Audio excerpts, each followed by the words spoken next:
Well, thank you everyone for being here today.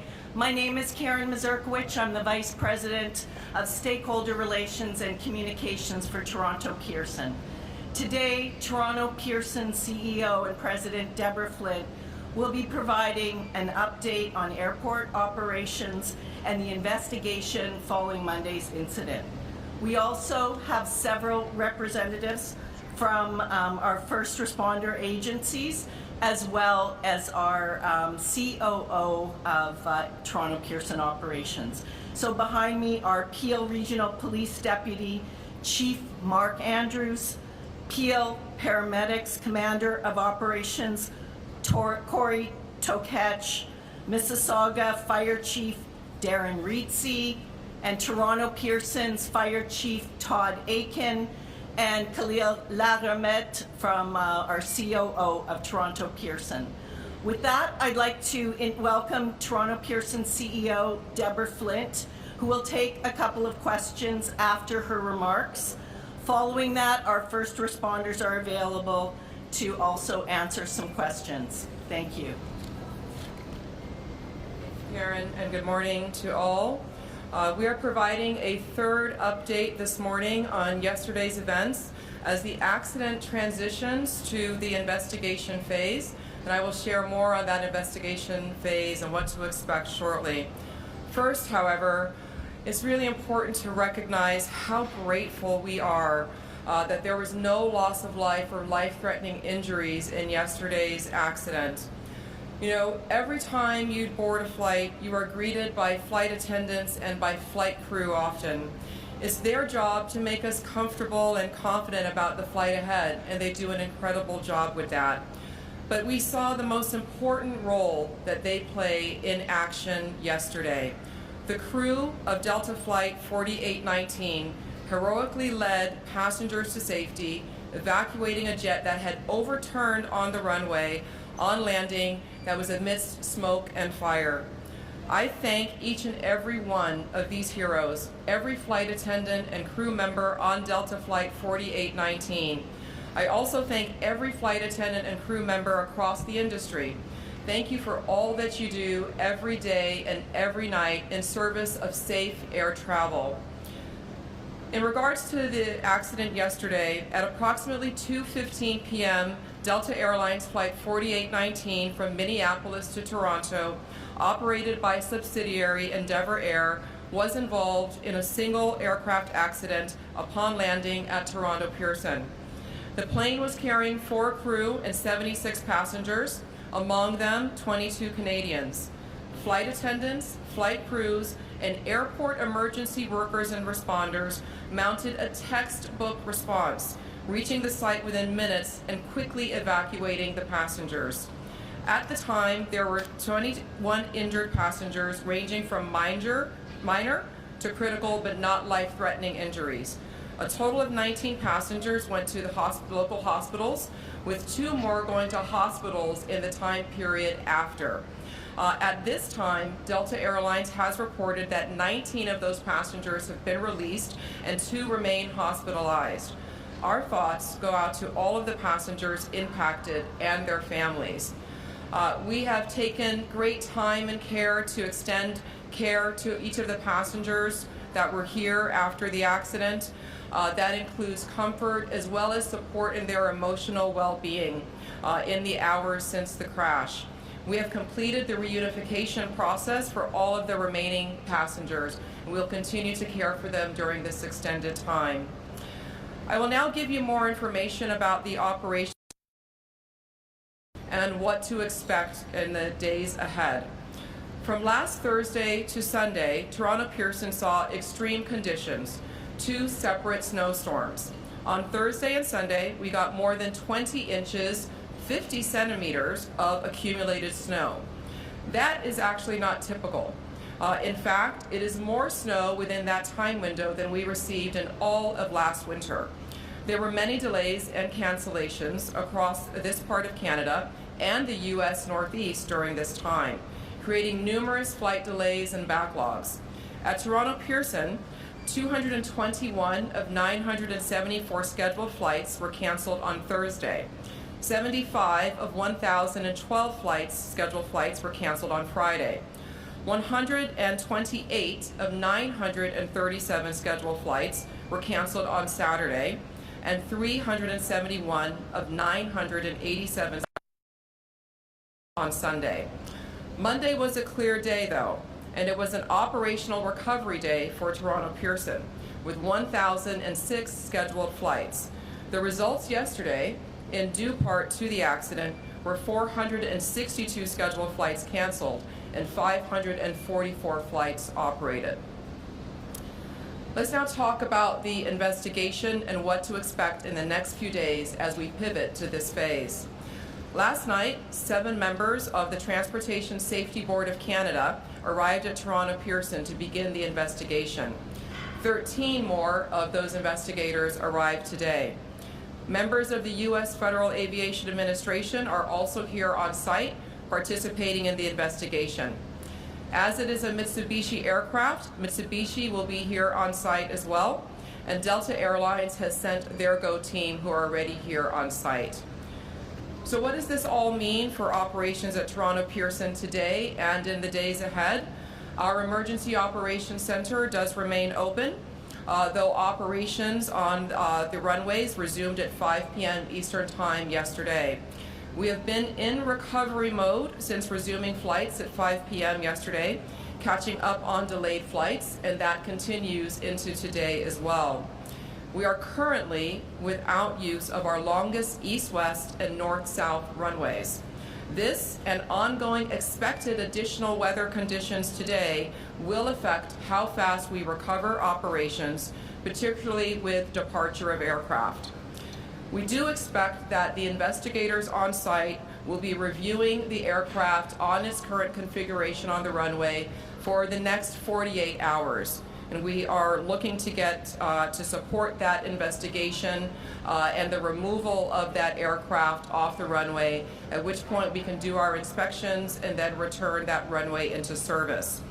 Toronto Pearson will continue to provide you all with operational updates, but this is now an active investigation time, and you can expect to start hearing more from the investigating authorities about the accident that happened here. We expect that the Transportation Safety Board of Canada will be issuing a statement with more information around that later this afternoon. In closing, I thank the industry, the community, and all of our employees here and across the sector for all the work that they are doing to support this incident and those affected, and that they do every day. Air travel remains the safest form of transportation. We are proud of that record here, and at times like these, we're very grateful and thankful of how the community and the industry comes together as one. Thank you. We'll now take a few questions. Folks who maybe can come up to. Okay. Hi there, Alex Capriello with News Nation. A question about the conditions yesterday. Obviously, you just explained the extent of the snowstorms that came over the past few days. Wondering if there's been any developments or any comment about what exactly it was like on the runway in terms of iciness or wind gusts. Last night we heard the fire chief say that he did not believe that that played a role in this crash at all. Is that still the theory here? And if so, do we have any developments on what caused the crash if it wasn't weather related?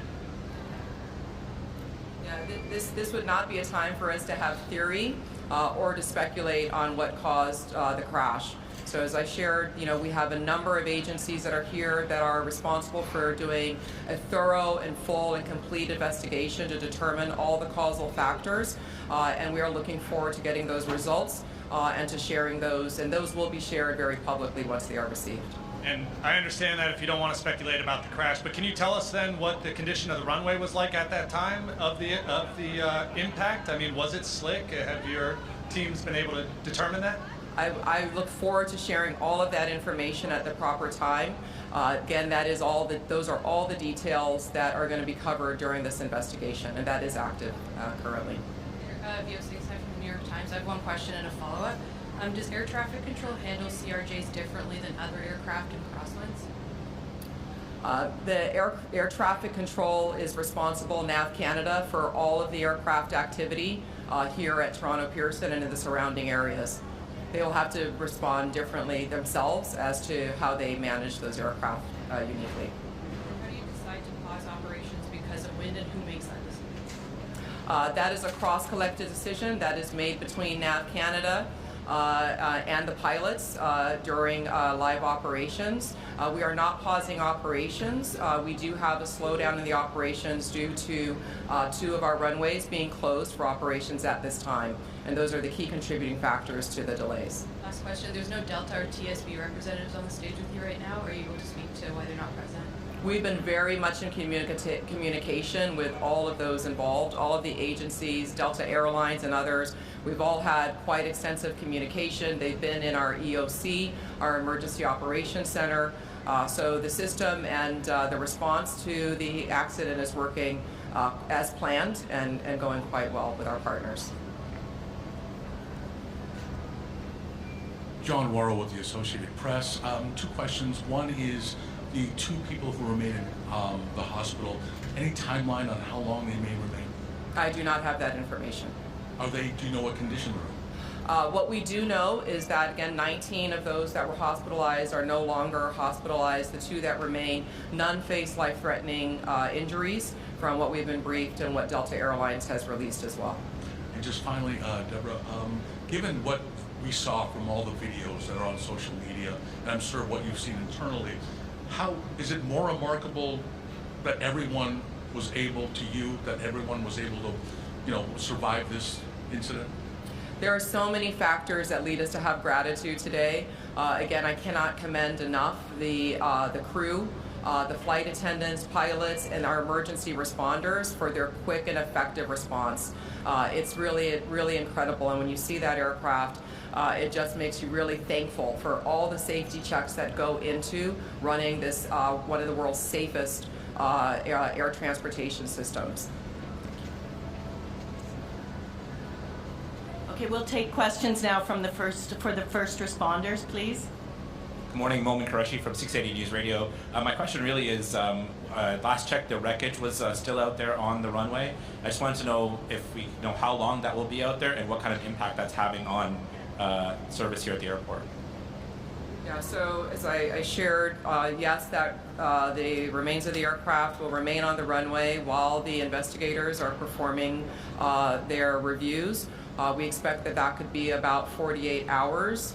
And so until that time, 2 of our runways will remain closed, and that is affecting the volume of traffic that we're having. So passengers should be looking and working with their airlines, checking our website for information on delays and potential cancellations as well for the next several days. Just as a follow-up to that, then, I've been upstairs, as many of us have, talking to passengers, and many of them, most of them, all of them really, are understanding of the ripple effect, but are extremely frustrated by the lack of information or conflicting information. So just what do you say to your passengers right now who are trying to get themselves on flights to their destinations, but are left feeling frustrated by conflicting information or a lack of information? We are here very much at the airport to support and provide passenger care for people that might find themselves here at their airport and have their flights disrupted. So we'll continue to provide that customer care for them. But in the interim, please do check with your airlines, check your website, and check your apps for your most updated flight information. Thank you. We'll move now to questions to the responders. Thank you. Yeah, sure. It's Shauna with City News. Can you talk a little bit about the response, how long it took fire trucks to get to the plane, and can you talk a little bit about the flame that we saw in the video and the smoke, and was it easy to put out? And just really take us through the response. All right, Todd. Thank you for the question. The actual time, it was a very quick response from Toronto Pearson Fire Emergency Services. Upon arrival, the crew did witness spot fires. They were able to quickly knock down the spot fires using the aircraft rescue firefighting apparatus. Once the fires were knocked down, the crews did make entry and perform primary search and rescue. The passengers were all evacuated, and then they were taken to a secondary location at Station 2 for triage with our mutual aid partners. Just a quick follow-up. Can you describe what it was like? Because we've seen videos of the passengers hanging upside down in their seatbelts. Can you maybe just describe what it was like to get these people, you know, hanging, cut down, and out of the plane? I believe that most of the passengers self-evacuated at that time, and upon arrival, they were being escorted to a second location.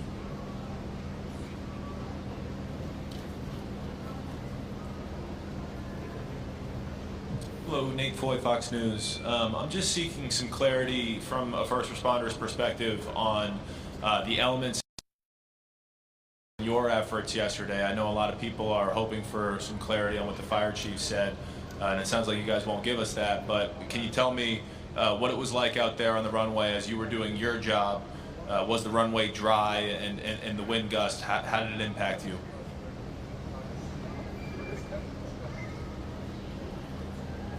And like we mentioned, it's very early to make any conclusions. I know I provided a little bit of information yesterday for transparency. Today, now we have an active investigation. Therefore, any of those questions would have to be directed toward Transportation Safety Board.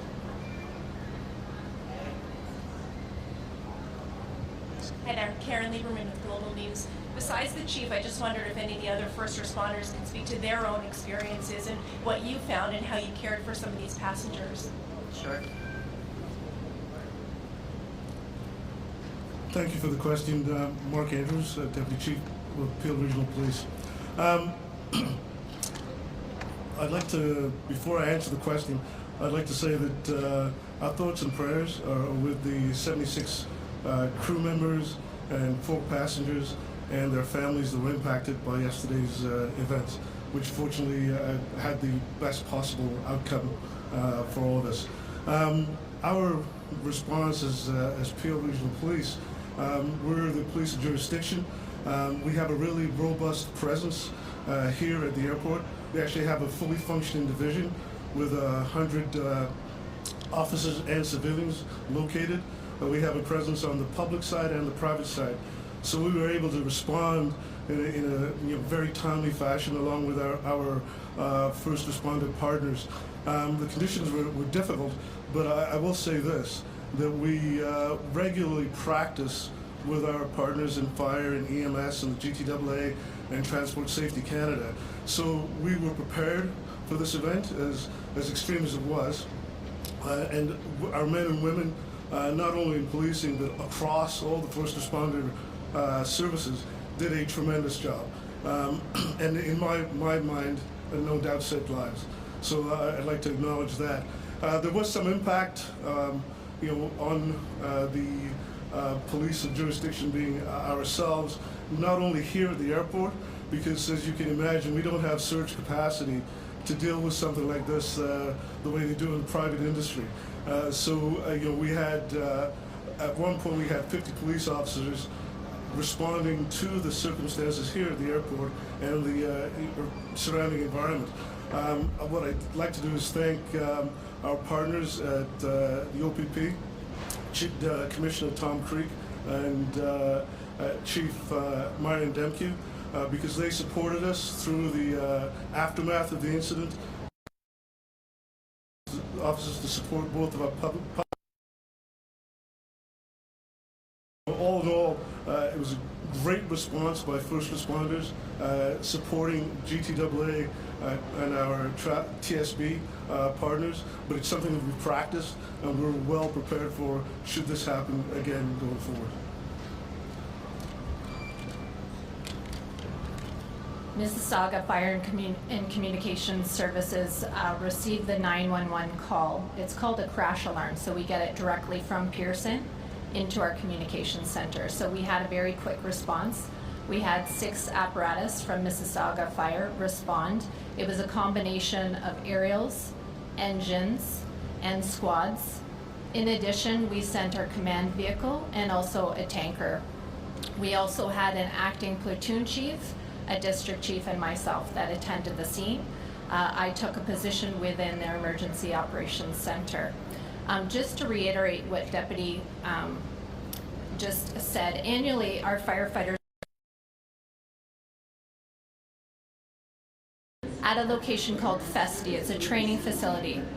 Our primary response is to assist with water supply, search and rescue, rehab, and medical support. The Mississauga Fire and Emergency Services and Mississauga Office of Emergency Management participates in 2 annual emergency exercises that are held at Toronto Pearson International Airport each year, including a high-level tabletop command exercise and a full-scale boots-on-the-ground emergency exercise. In addition to the exercises conducted each year at Toronto Pearson International Airport, the City of Mississauga conducts its own functional emergency exercise, and we did that in 2021, examining an aircraft accident occurring within the City of Mississauga. This exercise included partners from various organizations, including those represented in the exercises held here regularly at Pearson. The Mississauga Fire and Emergency Services and OEM provides emergency management training to regional partners from various organizations who may be involved in the response to an aircraft accident, amongst other emergencies.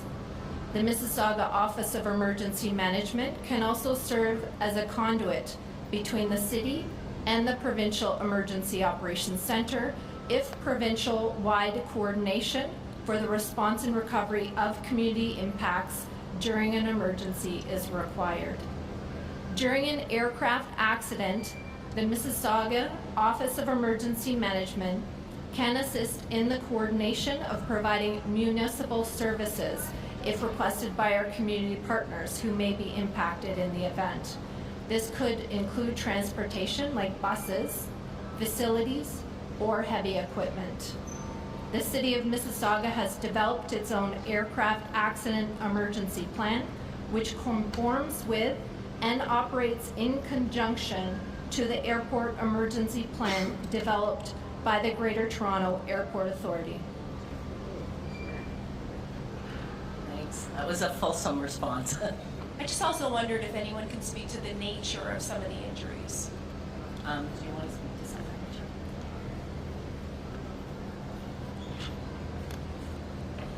Good afternoon. My name is Corey Takach. I'm a commander of operations within Peel Regional Paramedic Services. So upon our arrival of the crash site, our staff were faced with a multitude of different injuries, mainly stemming from back sprains, head injuries, anxiety, some headaches, nausea and vomiting due to the fuel exposure. So those were the common sort of injuries that we had come across. Any more questions? Please, Matt Hamidi, Canadian Press. Just want to follow up on this rescue effort. Can you please provide some details on the timeline? How long did you, paramedics and firefighters, did it take for them to get to the airplane, and how long did it take for them to evacuate the airplane? Okay, Todd, you want to take that? Yeah, the response from Toronto Pearson Fire Emergency Services was minutes. Because there was an active investigation, we won't be able to provide the details, but it was a very quick response from Fire Emergency Services as well as our response partners that just spoke. Can you please also comment on the role that flight attendants played in evacuating the airplane? We saw some videos on social media where they're basically doing their job, helping passengers get off the plane. Can you please comment on their role in this? Sure, absolutely. We train for such events. We're very well prepared and trained, and the firefighters responded textbook. They were able to knock down the fire. They're able to assist the passengers getting off the plane, and then performing triage and then response to the hospitals. Next question. Hi, I'm Alex Miller with Scripps News. I know you can't confirm what you saw on the runway, but can you confirm that the runway had been coded as fives across the board as a wet runway for the pilots, which is a runway with light snow or slush?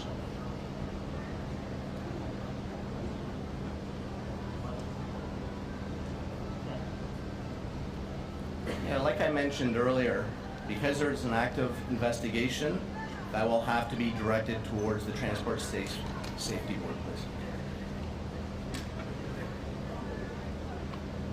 Hi, Jessica Murphy, BBC News. I want to go back to something Mr. Andrews said. You talked about difficult conditions that rescuers faced on the ground. I'm hoping you could go into a bit more detail. Sorry, with who said? Sorry? BBC. Oh, No, sorry, you... Peel Regional Police. Peel Regional Police? Thank you for that question. The conditions that I was speaking of is the environmental conditions, the cold, the wind, the fact that we were still having the occasional snow. But those conditions, again, that we're used to working in as first responders, and our people, along with the other first responders, did a tremendous job of responding in those conditions. It's part of the environment that we operate in. Megan Fitzpatrick from CBC News. Can you tell us about the child that was airlifted to Sick Kids? Do we know if the child was on somebody's lap or buckled in? What can you tell us about the nature of their injuries? No, we don't. I'm sorry. Don't know if the child Do was not on a know. lap? No, we don't have those details. Can you give us an age range of the passengers on the plane? We don't have that either. I would direct that to Delta. We're going to take 2 more questions. Okay. And just one more. Of the 2 that are in hospital, is one of them the child? We're not sure either. A question for fire. Flammable is it? How much time did that give you to tame it? Okay. It's on the jet. Yes.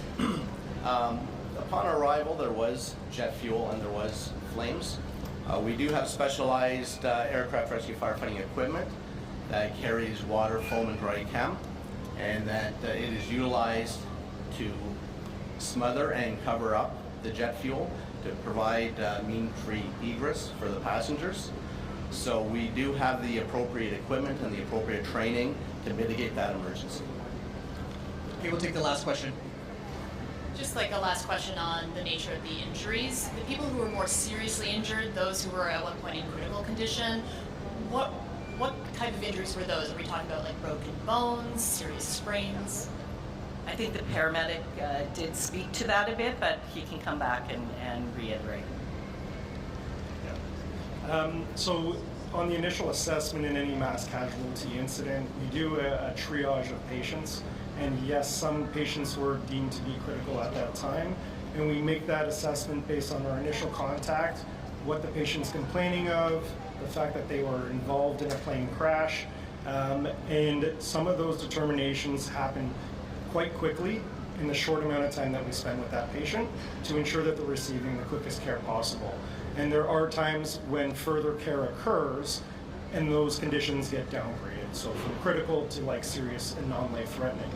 There are times in scenarios like this where somebody may be complaining of like abdominal pain or a head injury, and we may err on the side of caution to deem them critical because we can't see inside their skull, we can't see inside their abdomen, but based on some of their vital signs and other determining factors, that's when sort of the decision to make them a critical patient would have occurred. So in terms of like the acuity of injuries, perhaps the most acute would be that like a back sprain or the head injury. Yeah, a head injury from an acuity state is obviously very dangerous. The issue is we obviously can't see inside the head at that time, right? So.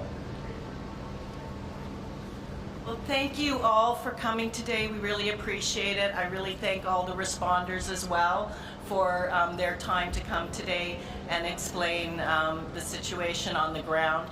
We will continue to give more updates on operations, Toronto Pearson, but from this going forward now, it is an active investigation, and we can expect hopefully to hear some news from the investigators. Thank you.